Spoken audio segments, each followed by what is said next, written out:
This is more than just a channel. It's a chronicle of the human condition in all its messy, beautiful glory. From heart-wrenching loss to breathtaking triumph, we capture it all in high definition. Subscribe now and become a permanent part of our unfolding cinematic history. The diffuser my daughter-in-law gave me is still sitting in a box in my garage. I haven't thrown it away. I don't know why. Maybe because some part of me still can't believe that something that small, that ordinary looking, was slowly killing me. She gave it to me 11 months after my wife passed. Said it would help me sleep. Said lavender was good for grief. I believed her. My name is Raymond. I'm 64 years old. I live in a 2-bedroom house in Clarksburg, West Virginia. The same house my wife Carol and I shared for 31 years. After she died, it got very quiet. The kind of quiet that sits on your chest at 3 in the morning and doesn't move. My son Daniel married his wife Nicole about 6 years ago. She was charming in that way some people are. Always knew what to say. Always smiled at the right moment. I won't say I ever fully trusted her, but Carol liked her well enough. And Carol was a better judge of people than I ever was. So I kept my feelings to myself. After the funeral, Nicole was the one who showed up most. Daniel worked long hours at a logistics company in Pittsburgh, about 2 hours away. He couldn't always get down to see me, but Nicole could. She worked remotely, she said. Flexible schedule. She started coming by twice a week, dropping off casseroles, checking if I needed groceries, sitting with me on the porch while I drank my coffee, and tried to remember how to exist without Carol beside me. I was grateful. I told her so. I told Daniel his wife was a good woman. The diffuser arrived about 3 weeks after she started visiting regularly. She brought it in a white gift bag with a ribbon on top. Said she'd read that aromatherapy helped people dealing with loss. She set it up herself, right on my nightstand, filled it with some essential oil blend she'd bought, and showed me how to turn it on before bed. That first night, I slept 10 hours straight. I thought that was the grief lifting a little. I thought things were getting better. They weren't. By the end of that first month, I started waking up with headaches. Not sharp ones, dull, heavy, the kind that sit behind your eyes and make light feel like an inconvenience. I figured it was the sleep itself.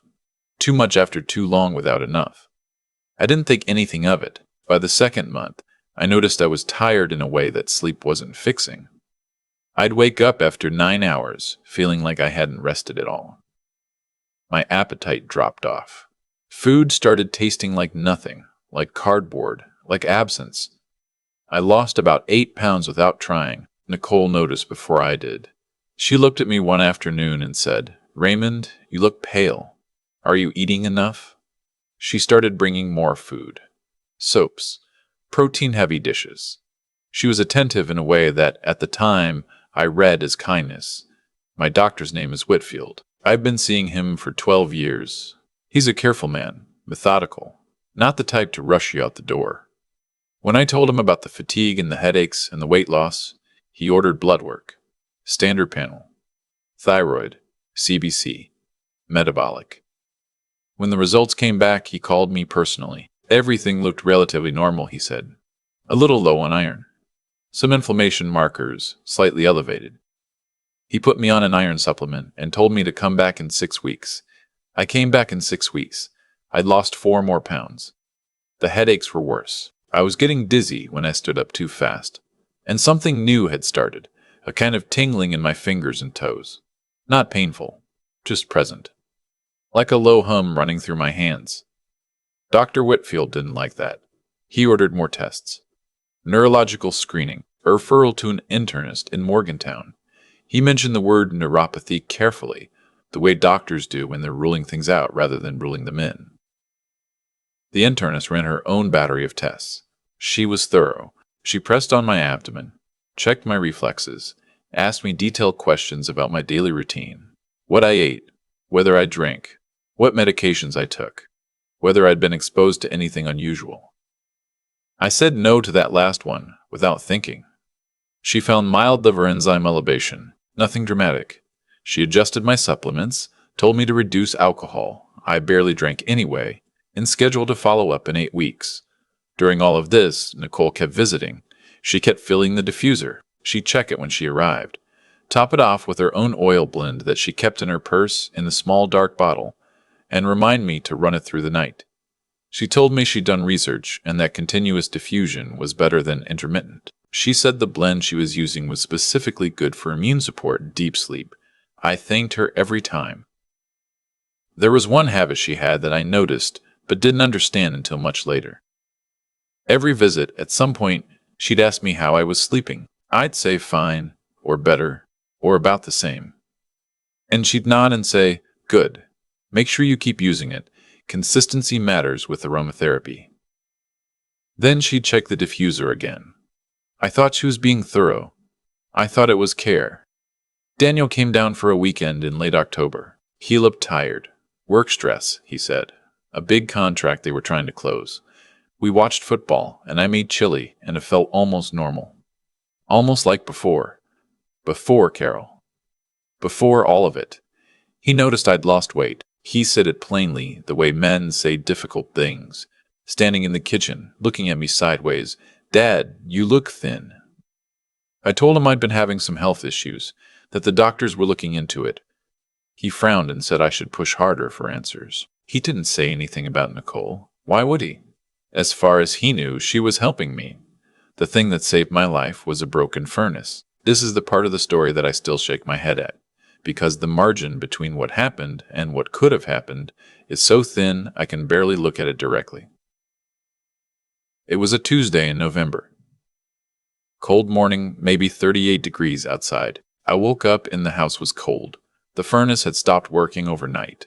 I called the heating company and they sent a technician out that afternoon. His name was Walt. He'd been doing HVAC work in the area for about 25 years. Big guy, quiet. Wore a Carhartt jacket with his company's name embroidered on the chest. He went down to the basement to check the furnace and I made coffee while I waited. After about 20 minutes he came back upstairs, but he didn't go back to the furnace. He walked through the living room slowly, kind of sniffing the air. I asked him if something was wrong. He said, "Can I ask what that smell is?" I didn't know what he meant at first. You stop noticing the smell of your own house. But when I paid attention, I could catch it. Something faintly sweet, a little chemical underneath the floral. I told him it was an essential oil diffuser. He asked to see it. I brought him to the bedroom. He looked at the diffuser on the nightstand for a long moment, then picked it up carefully without turning it over. He read the bottom of it. Then he looked at the oil bottle beside it, Nicole's bottle, the one she kept refilling. He didn't say anything dramatic. He just said, "How long have you been using this?" I said about 9 months. He set it down carefully and said, I'd stop using it. I asked him why. He was quiet for a moment. Then he said, I worked in industrial chemical processing for 8 years before I switched to HVAC. Some of the compound smells in here. I'm not an expert, and I could be completely wrong, but I'd get this looked at. The diffuser and whatever's in that bottle. He wrote down the name of a toxicologist at WVU Medicine in Morgantown. Said he had a cousin who worked in the department. Said to call and mention his name. I stood in my bedroom after he left and looked at the diffuser on my nightstand. 9 months. Every night for 9 months. I sat on the edge of my bed for a long time. I want to be honest about what I felt in that moment. It wasn't clarity. It wasn't sudden terrible understanding. It was more like a door opening onto a dark room that you have to step into very slowly because you're not sure what's on the floor. I called Walt's contact at WVU Medicine the next morning. She was a toxicologist named Dr. Farrar. She was direct and no nonsense, the kind of person you want on your side when you're scared. She told me to bring the diffuser and the oil bottle in and not to use them in the meantime. I also, and I don't know exactly why, did not tell Nicole about any of this. Dr. Farrar's testing took about a week. When she called me back, she asked me to come in person. She told me the oil blend in Nicole's bottle contained a measurable concentration of thallium compounds. Thallium is a heavy metal. It's odorless. It's colorless. It absorbs through the respiratory system with prolonged exposure. It causes neuropathy, hair thinning, fatigue, gastrointestinal issues, liver stress. It accumulates slowly. In sufficient doses over sufficient time, it causes organ failure. She said my blood levels showed thallium accumulation consistent with months of low-level exposure. She said I was lucky I'd stopped when I did. I drove home from Morgantown in the kind of silence that has weight.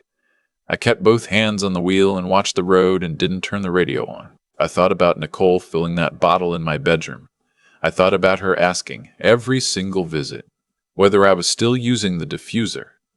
I thought about Daniel, 2 hours away, not knowing any of this. I thought about Carol, who had liked Nicole well enough, who was a better judge of people than I was. I thought, how long had Nicole been planning this? I called the state police non-emergency line that evening. I told them what I had. They connected me to a detective. The next morning, 2 investigators came to my house. I gave them the diffuser, the bottle, Dr. Farrar's documentation, my medical records from the past 10 months. One of the investigators, a woman named Detective Ostrowski, asked me careful, methodical questions for about 2 hours. She didn't tell me much. She thanked me and said she'd be in touch. I did not call Daniel yet. I knew I had to, and I knew how it would land. And I needed one more day before I did that to him. He called me first, actually. The following evening, his voice was strange, thin, like it was coming from somewhere far away. He said Nicole had been brought in for questioning that afternoon. He said he didn't understand what was happening. He said, "Dad, what's going on?" I told him everything. There was a silence on the phone that I won't be able to describe properly. It's not the silence of not knowing what to say. It's the silence of something fundamental shifting inside a person. Something that doesn't make a sound when it breaks, but that you can feel through a phone line. He said, "She asked about you every time I talked to her. She always asked if you were getting worse." I said I knew. He said, "I didn't know. I swear I didn't know." I told him I believed him, and I did, completely and without question. I knew my son. The investigation moved faster than I expected. Detective Ostrowski told me later that this was partly because Nicole had made some financial inquiries. She'd contacted an estate attorney twice in the past year, asking general questions about inheritance procedures when a surviving parent passes without updating their will. She'd also done internet research on her home computer that she had not thought to clear. The kinds of searches that, when you read them in a courtroom later, make the jury very quiet. She had also, it turned out, increased her own life insurance on Daniel 6 months before she started the diffuser. The investigators said that suggested a longer plan than any of us had understood. If I died and Daniel inherited, and then something happened to Daniel, I stopped following that thread because it went somewhere I couldn't look at directly. Nicole was charged with attempted murder, among other counts. She hired a private attorney and did not say much publicly. In the pretrial proceedings, her attorney tried to argue the thallium source was ambiguous, that the diffuser had been purchased in a retail setting, that contamination couldn't be definitively traced to her. Dr. Farrar's testimony dismantled that argument thoroughly. The trial lasted 8 days. The jury deliberated for less than 4 hours. When the verdict came in, I was sitting in the third row of the gallery. Daniel was next to me. He'd been beside me every day of the trial, and we hadn't talked much during it. We sat together and watched and listened, and let it be what it was. When the jury foreperson read the verdict, Daniel didn't react visibly.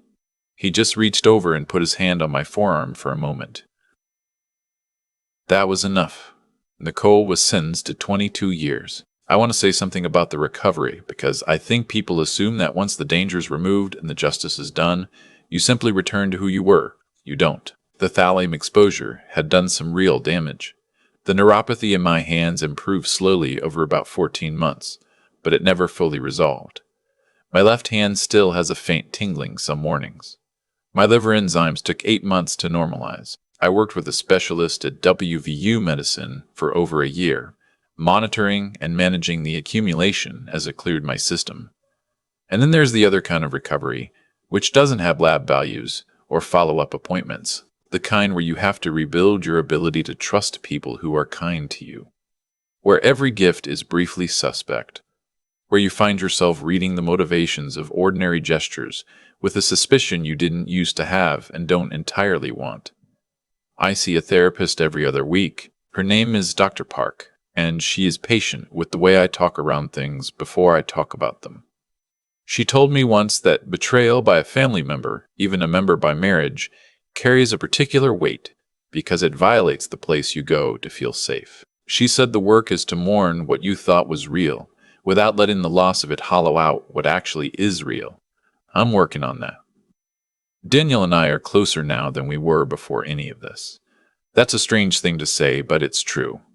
We talk more. We say the things that men of our generation sometimes don't say.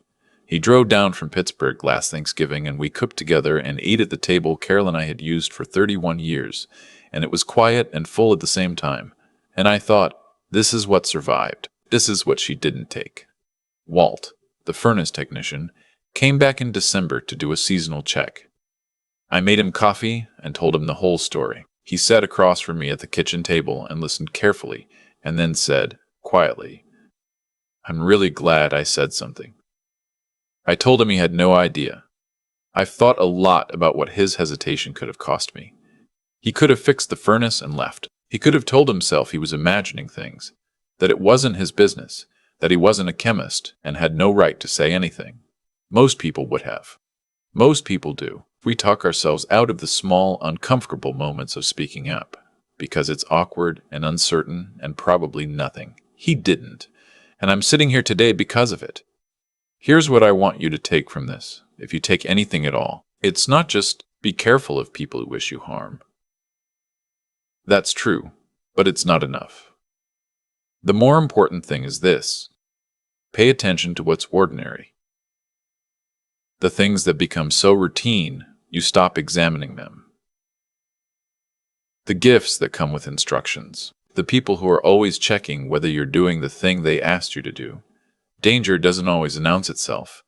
Sometimes it arrives in a white gift bag with a ribbon on top, and sometimes the person who saves your life is just a quiet man in a Carhartt jacket who trusted what he smelled in the air of your bedroom and decided, instead of walking away, to say something.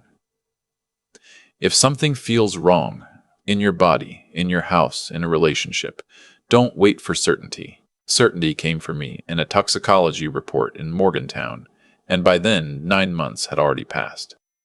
Trust the hum.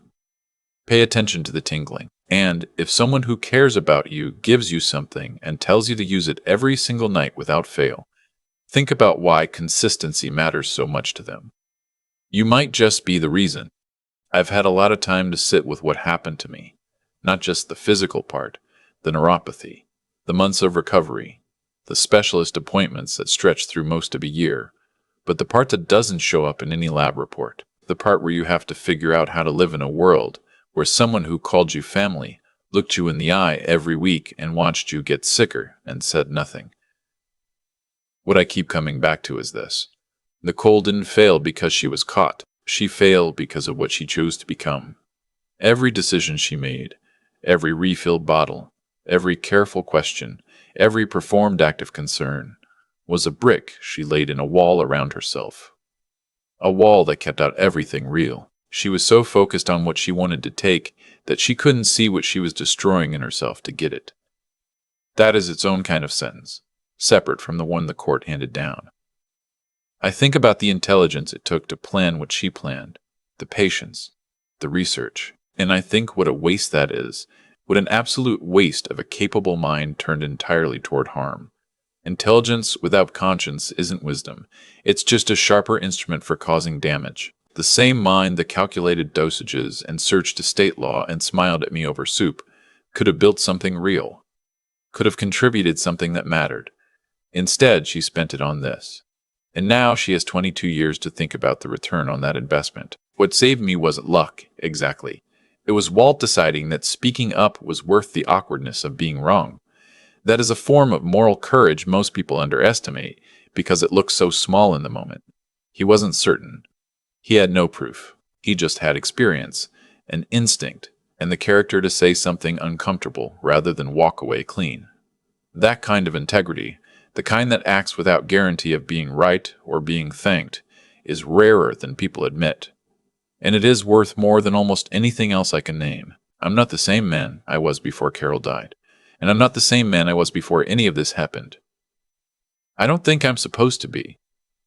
What I'm trying to be is more awake, more willing to say the difficult thing, more willing to hear it, less likely to mistake performance for care. The tingling in my left hand some mornings is a reminder I didn't ask for and wouldn't choose. But I've stopped resenting it.